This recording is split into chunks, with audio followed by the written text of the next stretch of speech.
Hello and welcome back to Meeples and Mysteries. My name is Nuno and my name is Johnny. And today we are starting my top 30 solo board games of all time list.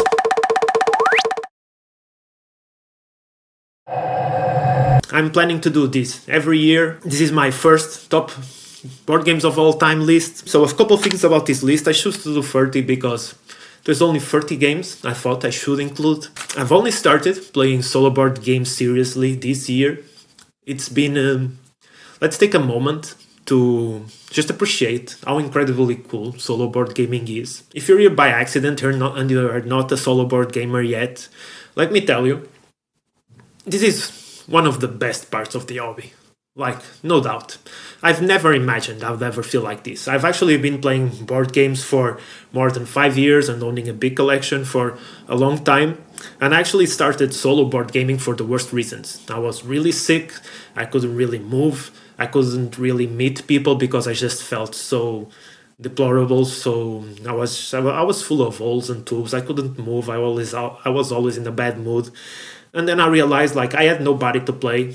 I had nothing to do most of the time, so I realized, yeah, I have some games that have solo modes, why not try them? And I realized that I had never given solo board gaming a chance. Every time I tried it, which was only a few times, it was like when you put on a show on TV and you're not really paying attention and you're doing something else. And that's not the way to experience something. You will never really understand it or have a positive experience. So that's what I had been doing. And this was the first time I experienced solo board gaming. And not only it's now one of my favorite things in the hobby, it's one of the things I most want to do. Sometimes I just want to have some time to really go down on a board game and just be there all alone, enjoying it. Couple more things about this list and I'll make it short. For every game I'm going to list the ranking of that game so you actually know how my opinion compares to the overall, how that game is overall seen by the community, because some games are not really that good for other people and I might forget to mention that, so you have always the ranking there. And I'll also put the number of plays that I had of this game this year. And it might not be the full complete number because I've only started noting down the games that I play around March this year. I've never done that before, so I only have statistics from there. So there's games I probably play a couple more times this year and even more in the year before. But so just so you know, because sometimes people will tell you they love a game and you don't realize like they have not played that game like in 5 years. So no matter how much they love them, you should have that information if you're considering to buy that game, because if that's good, but you have not played it, is it really that good? Is it really that worth getting? And if I forget to mention that, it will be right there. So for every number and for everything, there'll be chapters below. I'm not going to list the names of the games, just so it's spoiler free. And that's it, so let's go. Number 30. So my number 30 is The Lost Expedition, a game from 2017 that I've actually only played once this year. That's why it's really low. It's a game where I love the heart, I love the theme, and I enjoy the production of the game. It's some really big, beautiful cards, and I think that's what I mostly enjoy about the game. Then it's light, it's fast to set up, it's quick to get through, but it's still challenging. And that's mostly why I really enjoy the game.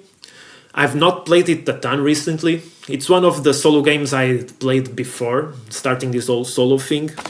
And it's one I've been forgetting about, and I think it's going to go up if I play it more, and I'm planning to play it more. I've also just got the expansion for it, so I do expect this one to go up, and it's just a good one that you can pick anytime. It's really easy to remember the rules. And also it's a good, more or less good cooperative game, even though I prefer it solo, and it also plays head-to-head, which is really cool. Johnny, do you want to say something about The Lost Expedition? And by the way, The Lost Expedition, yeah, I have to do that, sorry. The Lost Expedition is basically a game based on the legendary explorer Percy Fawcett that once went into the jungle to find El Dorado and was never heard from again. And in this game, you are assembling a crew of explorers to go and find him. Even though in the game you are actually finding El Dorado, you go and find him. It's like you have the good intention of going to save someone, but in truth, you only want the glory of finding the gold, even though it's probably all stupid that most colonialists were just invading the jungle trying to find some when we're in truth we're just destroying those zones. So, Johnny, do you want to say something about this game? I'm glad you asked, man. Exploring the jungle alone? Huh. I am the jungle. I eat explorers for breakfast and I floss with their compass strings. That's it. Nice insight, Johnny. So, you ate that game, right? Oh man, you guys should leave the jungle alone. Number 29. Number 29 is Tokyo Highway Rainbow City, which actually needs an expansion to play it solo, unless you got the Kickstarter that I think already came with that. So Tokyo Highway is basically a dexterity game from 1 to 4 people where you're basically building a highway. And it's a dexterity game, but it's really different from typical dexterity games. Normally, most dexterity games, you're doing something that you're building some kind of thing with dexterity, obviously, and normally the first person to make it crumble is the one to lose. Here, it's completely different. It's a game about strategy, about scoring points, and you do that by building your highway in a way that it crosses over or under another person's highway. So that's how you win. And there's a couple more things, of course. But that's basically it. And if you make something fall, you just get a small penalty and you have to put it back up. And that's it. And this is the only solo game I have on this list. I've only played it once, and it was really fun. I have to say I enjoyed it more as a multiplayer, but I was surprised that this is the first solo game I actually enjoyed solo. Because it really is fun. You're actively trying to score points, you're trying to strategize, and the dexterity is cool, because it is really hard. At least for me, it is. I don't laugh as hard as when I'm playing multiplayer, but I did laugh, and I did curse a lot when playing it solo, and that's the first solo dexterity game that made me do that, so it makes the list, even though I've only played it once. And I've had it really recently. Number 28. So, my number 28 is Tiny Epic Zombies. And this was a big surprise for me. I own a lot of the Tiny Epic series, at least close to half of it, and it's always been calling to me the fact that they are small, that they look good, but I've always been a bit disappointed. Like, the games has never been as good as I hoped them to be. Maybe because I had high expectations, or this is a series that is really beloved by a lot of people, so maybe that's why I had too much of high expectations.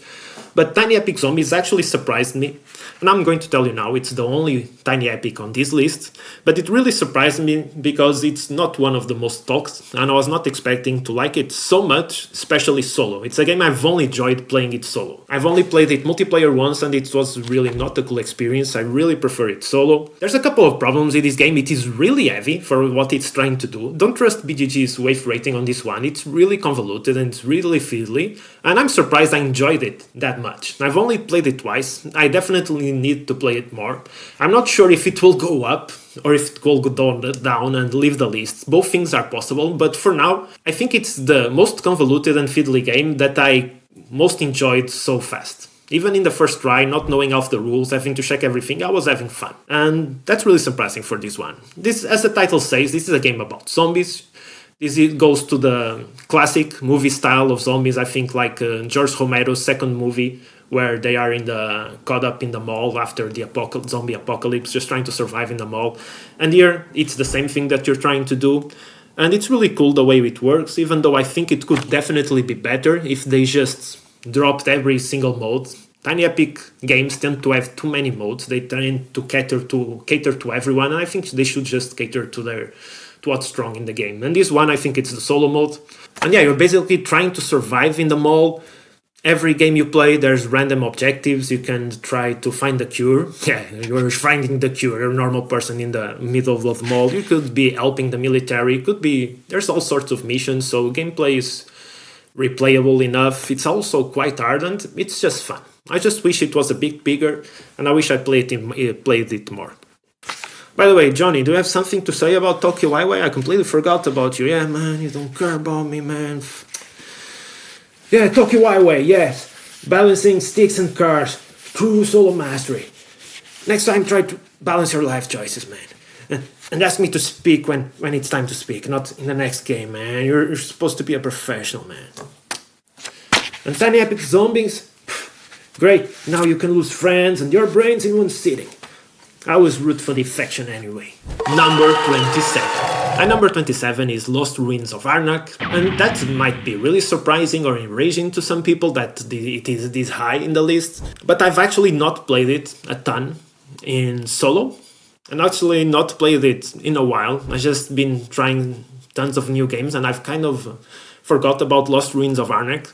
And it is a game I love, one of the ones I really loved more, but I've never played it a lot solo. It's a game I really enjoy more, multiplayer, but it's still a great solo experience. It is a game that it does a lot of different mechanisms and they all work so well. And the game should be actually heavier than it is, and it is not. For what it is, for what it offers, it actually plays fast, it's not that hard to learn, and it has a really nice mix of worker placement and deck building that starts really constrained, but by the end of the game, every turn you make, you're just comboing so much stuff and playing so much that it's really cool. It's a game that is about a crescendo, and it just works really well. The solo is really easy to do. It's an automa that you're playing against, and it just works.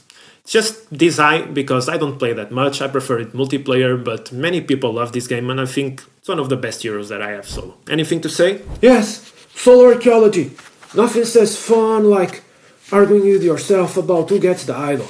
Spoiler, already took it. Number 26. My number 26 is ISS Vanguard, a game that has divided me a lot. It's a game that I really love the theme, the heart, and the story. But it's this high because I find the gameplay really convoluted. I find the gameplay really brings the game a bit down and puts it in the middle ground for me for something that I love so much, because there's no game I love the art and theme more than this one, and the story and the theme than this one. But it's this high on the list because of everything else. Still, it's a game that if you do enjoy sci-fi exploration and meeting the unknown, there's nothing better than this. And this is a game people really love when they get into it, and it's one worth exploring or trying if you're into this type of thing. Exploring the galaxy alone? I did that last week. I found no intelligent life. I'm not surprised. You were on the shift. Number 26. My number 26 is another Awakened Realms game, and probably the last one on this list. It is Nemesis. And Nemesis is a game I shouldn't like Nemesis as much as I do, because there are other similar games that I don't enjoy as much, but I just love Alien. I love this theme. I love that the game feels really oppressing, and it's still fun. It's not a game, at least when I play it solo, I don't really play it to win. I don't expect to win. It's a game that I feel fear when I'm playing. And it's not because it's in the same fear like when you're scared.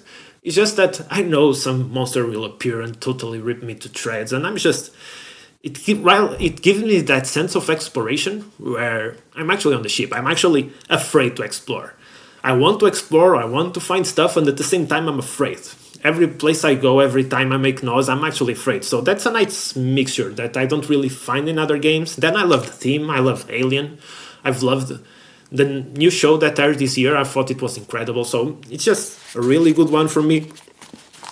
This one tends to play better with people, but at multiplayer this is also a really different game. And for some people it will be higher, but for others it will be definitely a lesser game, because it has player elimination, it makes people betray each other, and even though that's really cool, that's not for everybody. And the solo game completely throws that out of the window. It's just you with one or two characters, and you're surviving this ship and just trying to make your objectives while some unstoppable alien menace that you're hoping you don't encounter is just out there to get you. And it's really a nice one. I just enjoyed this one a lot. Even though I should play it more, I want to play it more. I actually have some stuff coming from the latest crowdfunding, and I just want to play this one more. It does have a problem, like the setup and the rules are really convoluted. You really need to get into it, but it's not as bad as ISS Vanguard, and when you're actually playing, it just flows. Solo Nemesis? What's the point? The aliens can't betray you as beautifully as I would. It's just amateur hour. Number 24. And number 24 is Clank Catacombs. And this was a really surprising one for me because I didn't even know this game had a solo mode. I did not buy it expecting to play it solo. And then I saw it had a solo campaign, and I really enjoyed it, and I was not expecting to. It really gave me the sensation like I'm exploring some weird dark maze and I have no idea how to get there, and you really think like you're cornering yourself and you're trying to, I don't know, it's just really cool. This one shouldn't even be here. I've only played it solo once, but I really enjoyed it. The campaign, the story was not anything special, but it was fun enough. It had a hap, it felt like a really complete mode for a game that I had never heard about the solo mode. I never heard anyone discussing it, and just felt really fun, and I do want to play it more. And I just haven't been having the time, but it was a really nice experience that I want to go through. I'm not sure this one will be here next year, because I'm expecting the campaign will be more or less short and I'll probably not play it solo again. But for what I've experienced now, it's been really fun. And this is a really good game overall, not just solo, so it's a good pick, just a good pick overall. What do you think about Clan Catacombs? Building dungeons by yourself? Cute. I prefer to get trapped in existential catacombs, man. Number 23. And number 23 is Sleeping Gods Primeval Peril. And this one is actually similar in a way to Clan Catacombs, in the way that this is a short campaign that you're probably going to experience once and not really care for again. But it still was a really nice experience. And it actually made me realize that Sleeping Gods might not be for me. Because I do enjoy this game, I do enjoy the story, I think the gameplay is nice enough to carry it and simple enough, but I'm not sure I would want to... This type of game might not be for me. Because I do enjoy that this one is a game where you have an objective and you have a set path that you have to follow. It's not completely sandbox. You do have choices, you do have two possible endings and ways to explore the map. And it's probably a game that you can play to the end 2 or 3 or 4 times and still enjoy it. But still, I really like that it was short and that it's not completely random where you go, because I don't normally... It's not a game I enjoy that much, the systems, that I would just want to lose myself in the world, even though it's a really cool world. So I really enjoyed that this one play like this.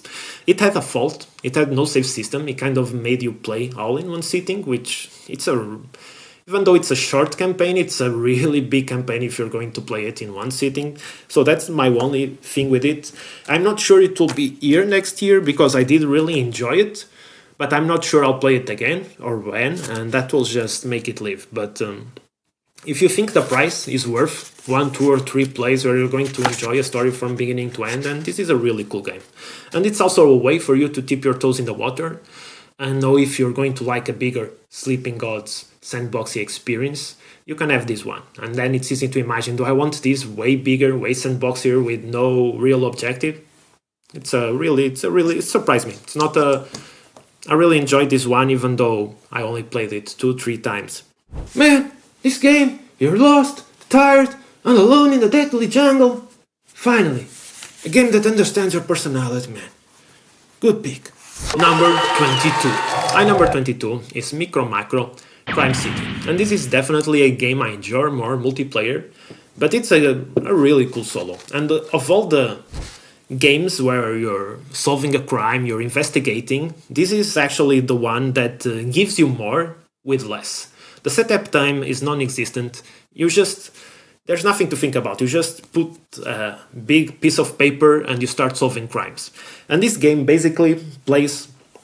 We have a big map, and it's kind of one of those big arts where different things are happening in different parts of town, and some of them relate to things that happened in the past, some in the future, so at different times. And you can kind of, with your finger, just looking at that, you can kind of see a full story unfolding, and that's really cool.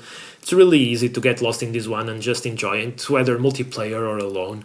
It's just a cool one, and there's a lot of investigating games that are more convoluted, that ask more of you, that have bigger setups, that make you have a lot of work, and this one just works so well, so simply. It's just a really cool game, and it works really well multiplayer too. Solo detective work, please. I solved the case before you even unfolded the map. The culprit, your terrible eyesight. Number 21. My number 21 is World Wonders. This is a polynomial tile placing game about trying to build an ancient city, and there's lots of world wonders that you're going to try and get the conditions to put them so you score more. And this is a really cool one. This game really reminds me, the solo mode really reminds me of Sagrada, in the way that it's not a beat your own score game, but it's not an automa game you're facing an AI opponent. Some people prefer one, some people prefer the other. I actually enjoy this type of game more, where it's its own game, but it's still the same experience. If you enjoyed World Wonders, chances are you're probably going to enjoy the solo mode. And it's really cool because, like Sagrada, it adds another layer. You're not only playing the normal mode of World Wonders, but the way you play also makes your opponent score. So there's an added layer of depth and strategy about how you use your pieces, because you're not only scoring points for yourself, but you're scoring points for the enemy. So it actually makes it a bit more brainy. And that's really cool, and it just works really well. You could technically call it an automa, but there's no real player playing against you. There's just some cards, some pieces that are being taken from you, and it's really cool. I really prefer games like this. I don't love that when I'm automas, where I'm just playing a made-up enemy, where I have to do everything for him and play for him. That normally takes a long while, and I would just prefer playing a real person, where we can banter and have fun with each other. But I also don't love beat your own score games, where you're just trying to do better. I really have to love a game to just be playing it endlessly to beat the score. So I really like games that kind of give you a challenge, and every game is a different challenge where you're trying to juggle. And this one, where the way you play is also making up the score that you have to beat, it's really cool, and it just works really well. Man, you built an entire civilization by yourself? Adorable.